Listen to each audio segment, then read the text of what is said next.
Hello, welcome to this 30 minutes yoga, mobility, flexibility for our hips mainly, and also our psoas muscle, which is a muscle in the hip area at the front of the body and also links round to the lumbar spine.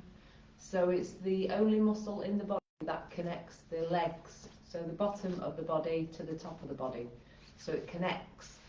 So it's sometimes quite a hard muscle to stretch. It's also quite stubborn because it's deep in the core muscles. So we do need to try and stretch off the psoas, which is spelled P-S-O-A-S. You do need to try and stretch that off regularly, say a few minutes each day. So we're going to start in butterfly, which is more of a stretch for the inner thigh area, the adductors, but it's an easy stretch. So I've got a block and a cushion. So I'm going to sit on my block and my cushion to help elevate my hips forward and help to open up the pelvis area. So the soles of the feet are together and we're drawing our chest forward. We can hold on to our feet, or we can walk our hands forward. There's a couple of options as to what you can do with your back. You can keep the back nice and straight so the spine is straight, and also you can keep your feet closer into your body, and that will deepen the stretch in the inner thigh area. So it's up to you. You could also allow the back to round, maybe bringing the elbows to the floor, or resting your forearms on your feet and allowing the chin to come towards the chest and feel the stretch in the neck, the back of the neck.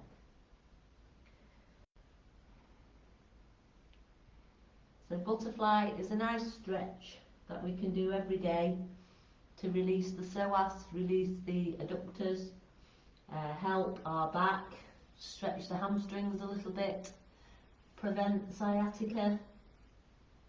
So it's one of my favourite stretches. It's quite intense, but also quite nice.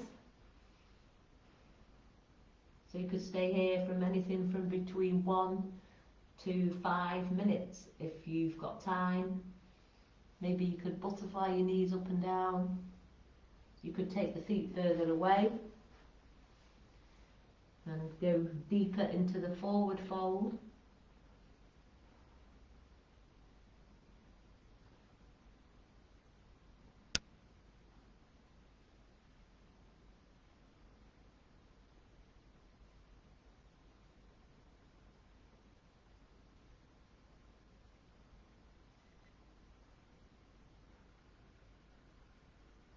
So we'll hold for about another 30 seconds.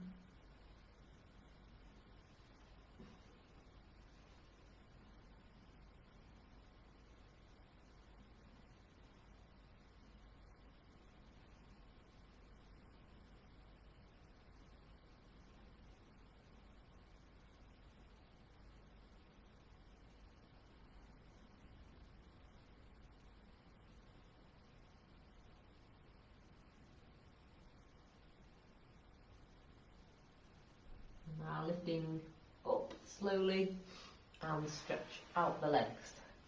So we've done a flexion of our back. So we've been flexing our back. So now we need to just do a little bit of an extension to counteract the rounding of the back. So we're bringing our fingertips behind with the fingertips facing forward. We can either do this with bent legs or straight legs. So I'm going to do it with straight legs. So we lift up to breathe in, lift the hips up. So here we're stretching open the front of the body and breathe out to lower down. So 2 more. Breathing in to lift up. Breathing out to lower down. 1 more. Breathe in as we lift up. And breathe out to lower down. Okay, so most of the stretches for the psoas are also stretching open the front of the body. So now we'll come onto all fours to come into a lunge. So we do a lot of lunges in yoga, Today I'm on a nice rug to help take the impact off the knees in the lunge. So if you've got a nice rug or a blanket, or if you're on a nice thick carpet, that's fine. So stepping your right foot forward. So normally when we're in a lunge, I would say allow the chest to kind of rest on the knee or the thigh. So with this, really to target the psoas, we don't really want to be in this position. We want to now press our right foot into the floor. We want to have the hands on the hips. So we want to kind of draw back. We also don't want to be having a arch in our back. So we want to, if we can, tuck our tailbone under. And also squeeze the glutes. And then we should feel the stretch in the left hip, if that makes sense. So we're kind of tilting up. So we can try 10 of those. So 10, 9, 8, 7, 6, 5, 4, 3, 2, and 1. And squeeze. So squeeze forward, feeling the stretch in your left hip flexor, your left psoas. And squeeze the right glute, squeeze the left glute. Just draw the tummy in, shoulders back. Okay, and then relax. So you should notice the difference between the hip back and then pushing forward. Like that. It's a strange movement. Okay, and then stretch the fingertips up towards the ceiling. And then we're going to draw the right fingertips down and draw the left fingertips over to the right. And here again we get a stretch up the left hand side of the body and in the left quad maybe. Okay, and still keep pushing that those hips forward, squeezing the glutes. And then hold and then release down. Okay, and then bring hands either side of your right foot and step the right knee back. So we're going to try the same thing with our left foot in between the hands. So it's still good to do a stretch like this with your chest forward and with the hands either side of your left foot. But if we want to target the psoas or the hip flexor, we need to come more into the high lunge.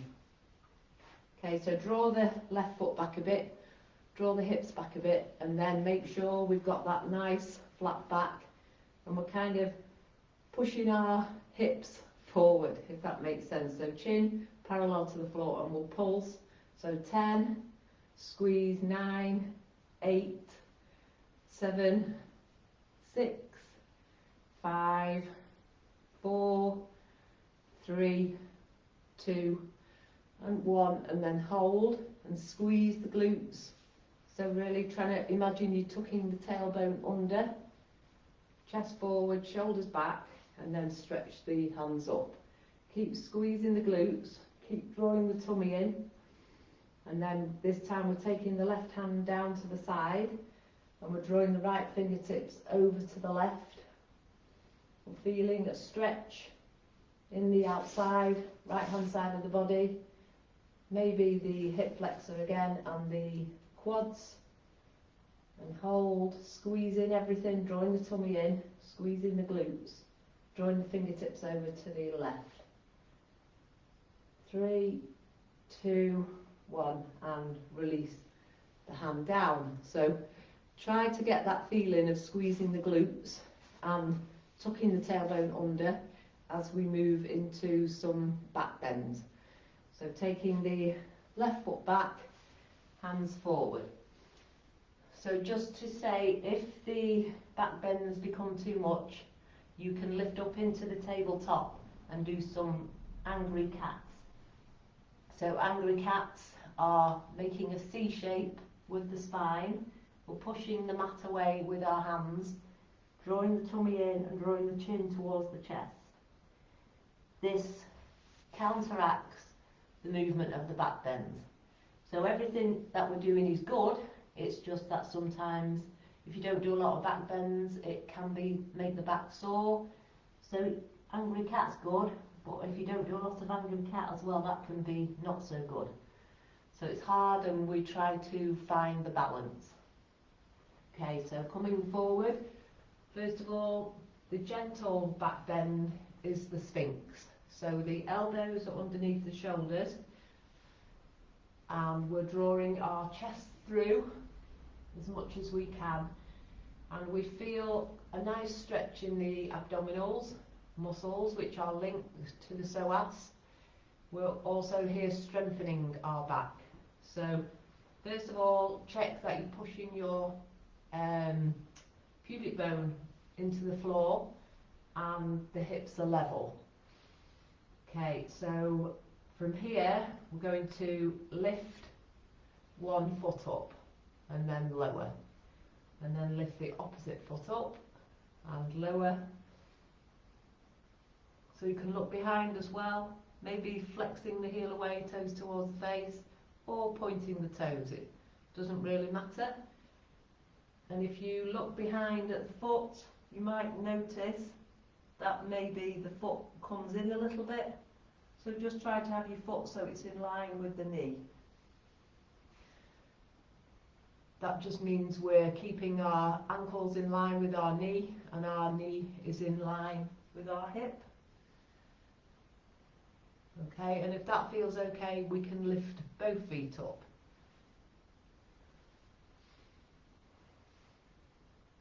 So just try and listen to your body, and squeezing the glutes, drawing the tummy in will help to protect your back. Okay, and lower down the legs, and then we're just going to try half frog and sphinx, or half frog meets sphinx. So here, drawing the right knee up towards the right elbow. So this is a deep hip opener, stretching the glutes and the hips. So if it feels too much, you can just rest your head in your hands, or you can stay on your elbows, it's up to you. Then stretching the right leg back. If it feels okay, slowly draw the left knee up towards the left elbow.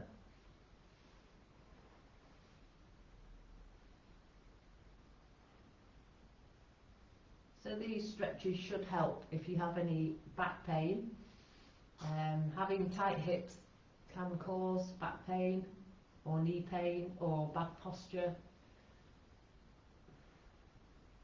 If we've got loose hips, it will help us to run freer, walk freer, cycle freer, swim freer. And then drawing the left knee down. So the next stretch we're going to do is not really a stretch, it's more activation of the glutes. So bringing the head down to rest on the hands, just the hands are just underneath the forehead. So we keep the head down. And here we point the toes away, and one at a time lift the leg, say the right leg, and stretch that right leg away, and then lift the left leg and stretch the left leg away. So we've already created a bit of space in the front of the body. So from here, squeeze the glutes, squeeze the tummy, and then we're going to draw both kneecaps up, point the toes away, and then we're lifting the right leg. So it won't come up very high. Lift and lower. Keeping everything still, squeeze, lift the left leg, breathe in, and lower the left leg, breathe out. So before you lift, squeeze the glutes, squeeze the tummy, press the pubic bone into the floor, draw the kneecaps up, breathe in to lift, breathe out to lower. Squeeze everything again, left leg lift, breathe in, breathe out, lower. So before you do anything, squeeze the glutes, draw the tummy in, draw the kneecaps up, squeeze the thighs together, breathe in, lift, breathe out, lower, and one more with the left side, breathe in, lift, breathe out, lower. Okay, so now taking the big toes together and the heels apart, wiggle the hips side to side.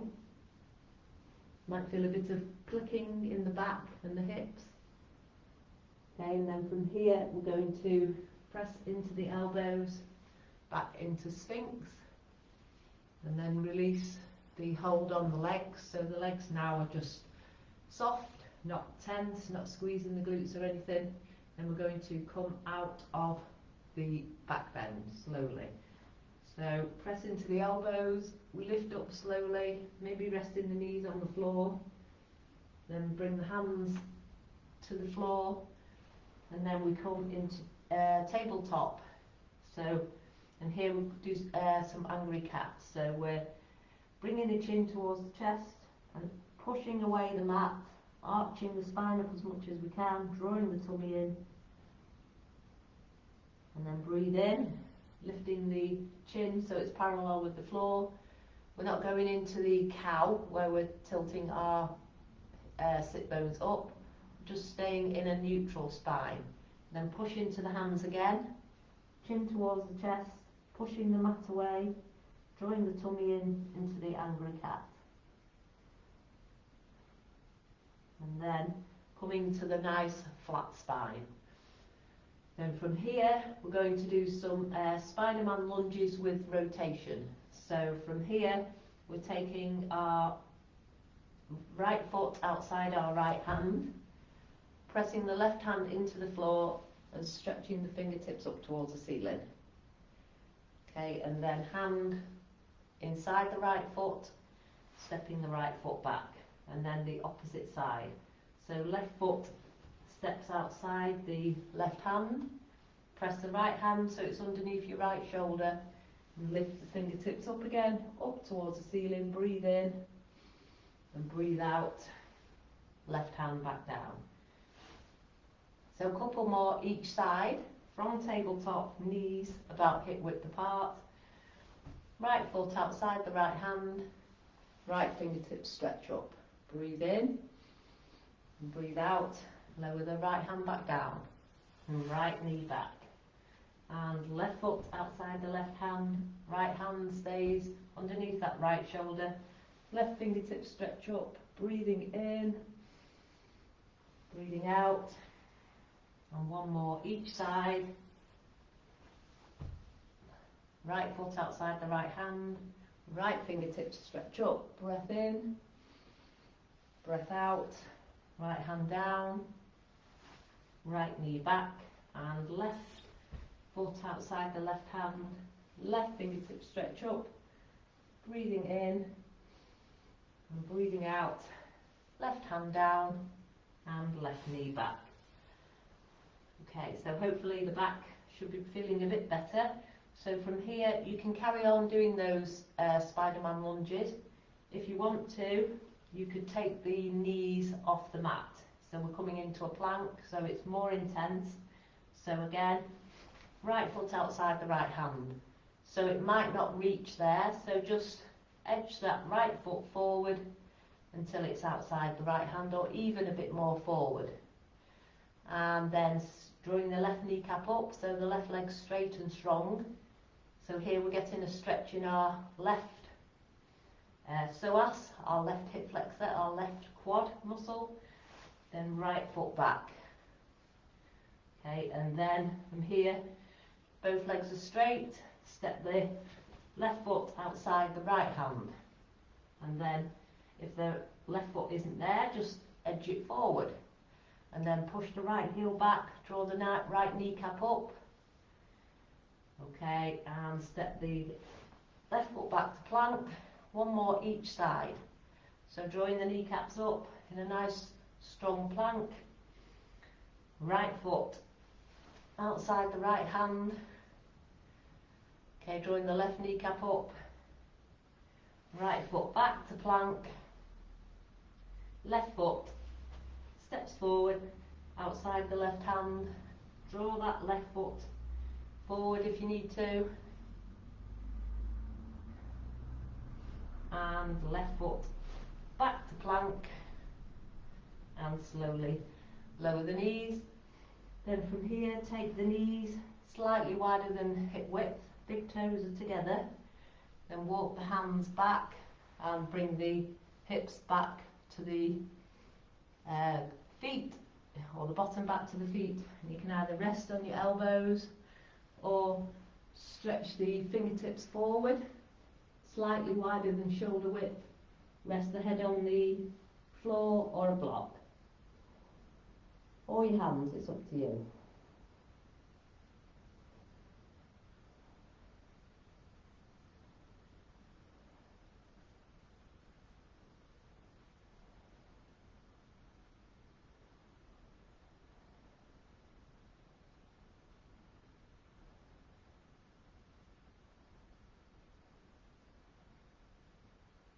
So lifting up slowly, and then we've got the frog.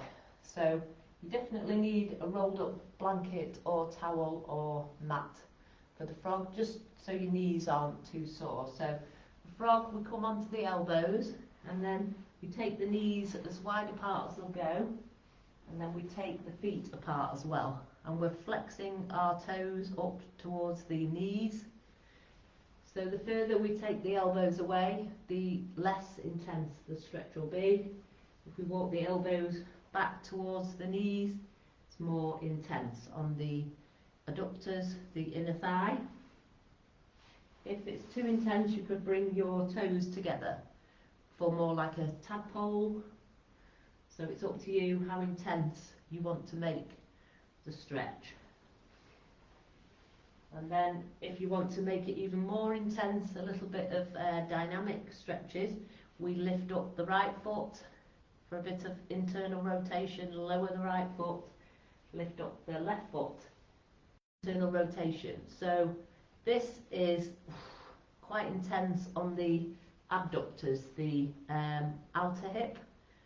So lift and lower, lift and lower. So maybe 2 more each side. Lift, lower, lift, lower, lift, lower, lift, lower. Okay, and then bring the feet together, bring the knees slightly together, big toes are together, and bring the bottom down to the heels, out of frog into child pose again. Maybe sort of take the shoulders side to side or the hips side to side. Hopefully feels quite nice.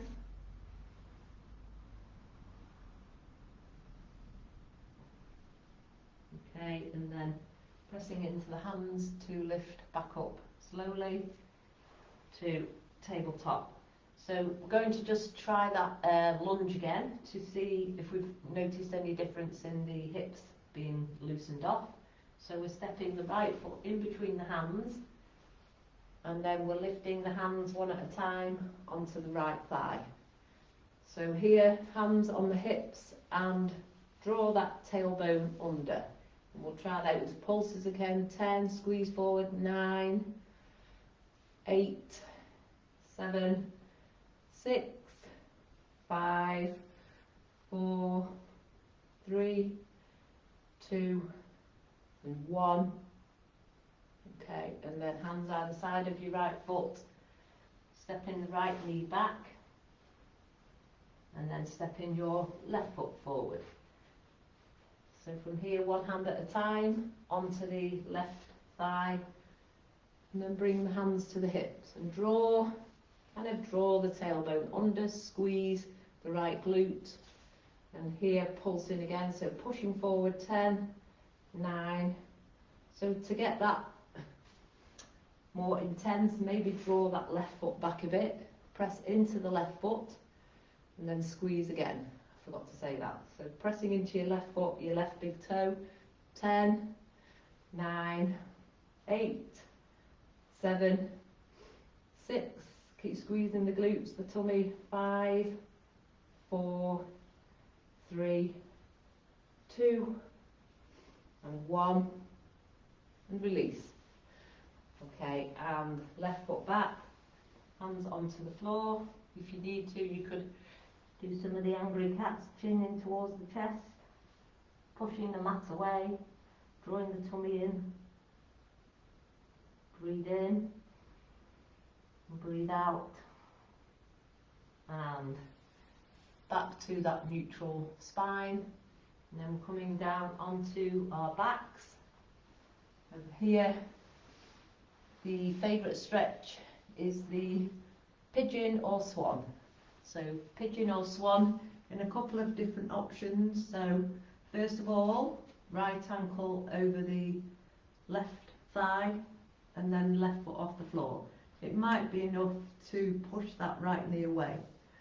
It might be too much to lift the left foot off the floor, but if you do the movements leading up to this, say a couple of times a week or 3 or 4 times a week, it should get easier. And then we're drawing, if you want to, left foot off the floor, hands thread through behind the left thigh or on top of the left shin, drawing the left knee towards the chest. So this is reclining swan or pigeon or figure 4. So the other option, there's 2 more options actually, would be to have your foot against a wall. So the first of all, the foot would be higher up the wall, and then you'd lower the foot down the wall, which makes the stretch more intense, depending on how close you have your bottom to the wall. It's a lovely stretch for the outer hip, the glutes, piriformis.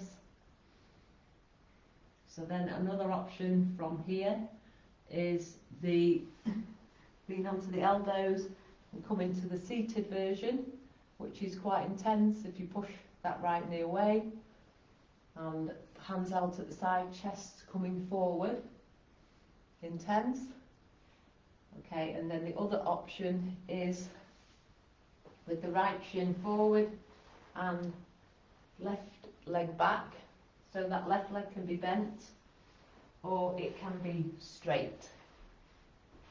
So proud swan or pigeon, or sleeping, and then a bit more intensity for that left hip flexor. You can lift the left knee off the floor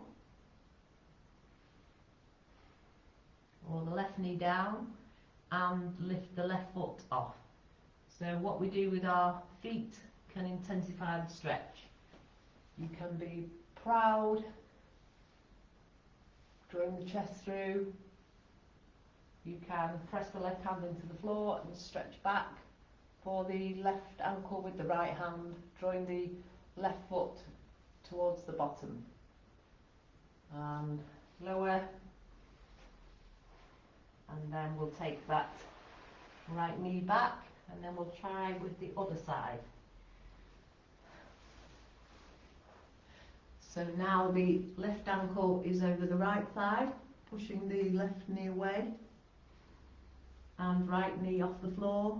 If you want to try that, if you keep pushing the knee away, there's an intense stretch in your left hip, your left glute, left piriformis. And again, we can thread the hands through behind the right knee or on top of the right shin to draw the right knee in towards the chest. And then here you could have your right foot on the floor, on the wall. If you've got a wall handy, it's quite nice. This one's probably the best for your back, this version, I think, anyway. Lying on the floor, but some people might not get enough of a stretch for your hips and your glutes, but it is great for the back. Because the back's flat on the floor and you've got the floor supporting your back. Then try the other option, so right foot to the floor, press into the elbows, and we can lift up into seated version, chest coming close to the left shin, hands out to the side, fingertips out to the side.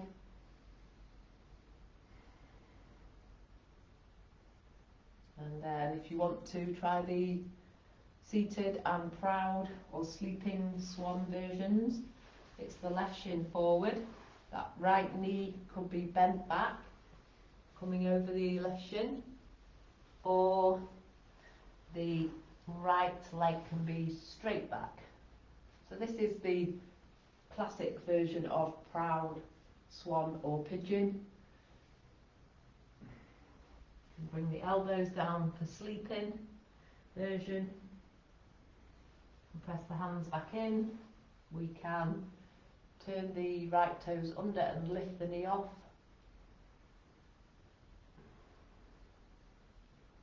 Or we can lift up that right heel, right hand presses into the floor, and we reach behind with the left hand to take hold of the right ankle. Quite intense, and this can also be done at the wall, but that's quite a step too far for me, but it can be done. Okay, and lower down slowly, and finally, for the last stretch, we will come onto our backs and bring the soles of the feet together and take hold of the outside of the feet, pushing the knees away. So this is a nice either recline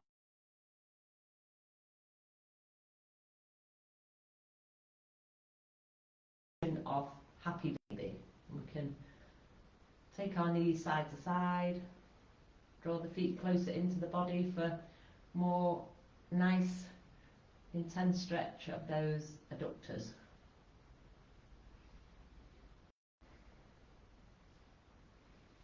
And for each of the stretch, like I said, you could stay for between 1 and 5 minutes. Up to 1 minute is great.